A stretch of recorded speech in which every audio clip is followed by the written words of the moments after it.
Hi boys and girls, I hope you're all having a lovely day. I'm here to read you chapter 37 of James and the Giant Peach. Let's see what's going to happen.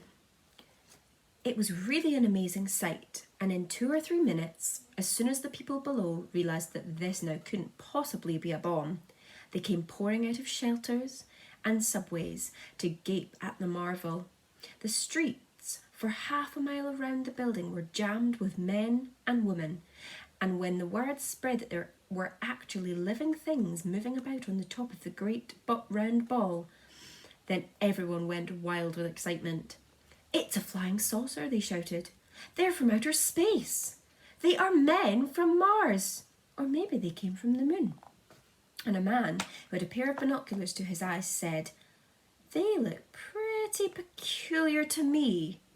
I'll tell you that." Police cars and fire engines came screaming in from all over the city and pulled up outside the Empire States Building.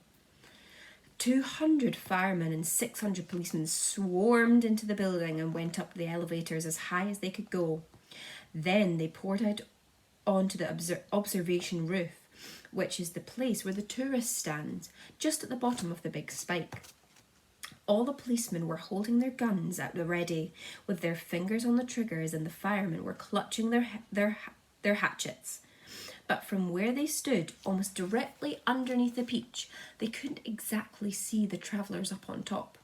"Ahoy there!" shouted the chief of police. "Come out and show yourself." Suddenly the great brown head of the centipede appeared over the side of the Peach. His black eyes, as large and round as 2 marbles, glared down at the policemen and the firemen below. Then his monstrous, ugly face broke into a wide grin. The policemen and firemen all started shouting at once. "Look out!" they cried. "It's a dragon!" "It's not a dragon, it's a what? It's a wampus." "It's a gorgon. It's a sea serpent. It's a proc. It's a manticore." 3 firemen and 5 policemen fainted and had to be carried away. "It's a snozwanger," cried the chief of police. "It's a wang doodler," yelled the head of the fire department. The centipede kept on grinning. He seemed to be enjoying enormously the commotion he was causing. "Now, see here," shouted the chief of police, cupping his hands to his mouth. "You listen to me. I want you to tell me exactly where you have come from." "We've come from thousands of miles away," the centipede shouted back, grinning more broadly than ever and showing his brown teeth. "There you are," called the chief of police. "I told you they came from Mars." "I guess you're right," said the head of the fire department. At this point, the old green grasshopper poked his huge head over the side of the Peach. Alongside the centipedes, 6 more big, strong men fainted when they saw him. "This one's an oink," screamed the head of the fire department. "I just know it's an oink." "It's a cockatrice," yelled the chief of police. "Stand back, men. It may jump down on us at any moment." "What on earth are they talking about?" the old green grasshopper said to the centipede. "Search me," the centipede answered, "but they seem to be in an awful stew about something."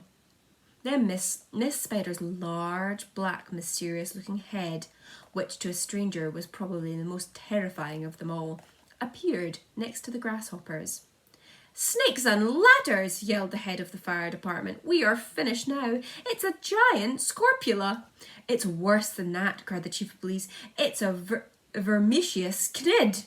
"Oh, what does that mean?"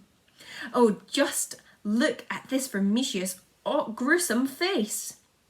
"Is that the kind that eats fully grown men for breakfast?" the head of the fire department asked, going white as a sheet. "I'm afraid it is," the chief of police answered. "Oh, please, why doesn't someone help us get down from here?" Miss Spider called out. "It's making me giddy." "This could be a trick," said the head of the fire department. "Don't anyone move until I say." "They've probably got space guns," muttered the chief of police. "But we've got to do something," the head of the fire department announced grimly. "About 5 million people are standing down there on the streets watching us." "Why don't you put up a ladder?" the chief of police asked him. "I'll stand at the bottom and hold it steady for you while you go up and see what's happening."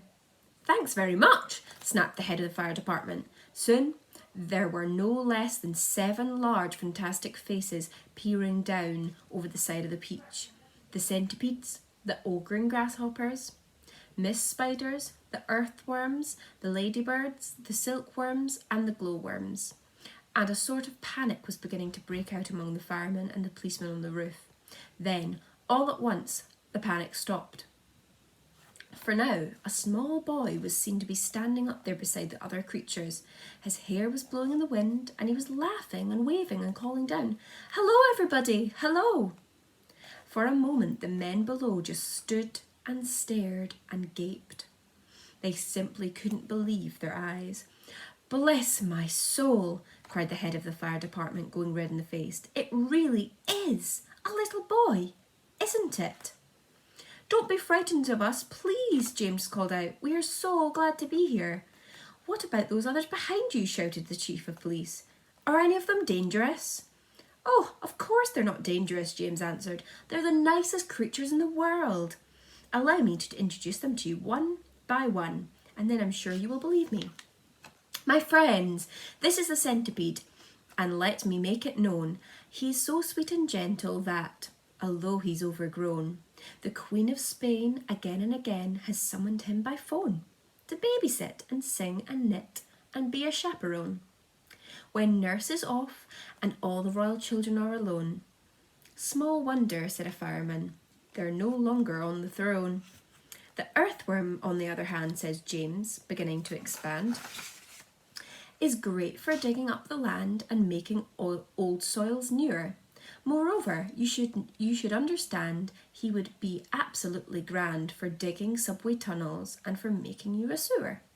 The earthworm blushed and beamed with pride. Miss Spider clapped and cheered and cried. Could any words be truer? And the grasshopper, ladies and gents, is a boon in millions and millions of ways. You have only to ask him to give you a tune, and he plays and he plays and he plays. As a toy for your children, he's perfectly sweet. There's nothing so good in the shops. You've only got to tickle the soles of his feet, and he hops and he hops and he hops. He can't be very fierce, exclaimed the head of the cops. And now, without excuse, I would like to introduce this charming glowworm, lover of simplicity. She is easy to install on your ceiling or your wall. And although this smacks a bit of eccentricity, it's really rather clever. For thereafter you will never have the slightest need for using electricity, at which no less than 52 policemen cried, if this is true, that creature will get some fabulous publicity. And here we have Miss Spider with a mile of thread inside her, who has personally requested me to say that she's never met Miss Muffet on her charming little tuffet. If she had, she'd not have frightened her away. Should her looks sometimes alarm you, then I don't think it would harm you to repeat the last at least 100 times a day. I must never kill a spider. I must only help hand guide her and invite her in the nursery to play. The police all nodded slightly, and the firemen smiled politely, and about a dozen people cried, "Hooray!" And here's my darling ladybird, so beautiful, so kind, my greatest comfort since this trip began. She has 400 children, and she's left them all behind, but they're coming on the next peach of the can. The cops cried, "She's entrancing." The firemen started dancing, and the crowds all started cheering to the man. And now the silkworm, James went on, whose silk will bear comparison with all the great silks there are in Rome and Philadelphia. If you would search the whole world through, from Paraguay to Timbuktu, I don't think you would find one bit of silk that could compare to it. Even in the shops in Singapore, they don't have the stuff. And what is more, the silkworm had I'll have you know the honour not so long ago to spin and weave and sew and press the Queen of England's wedding dress, and she already made and sent a waistcoat for your president. Well, good for her, the cops cried out, and all at once a mighty shout went up around the Empire State. Let's get them down at once. Why wait? And we're on to the next chapter. I loved all those little tunes that James had made up for all his friends.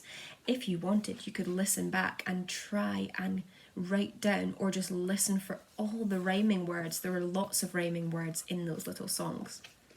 Mrs. Santini will be back with your final chapters tomorrow.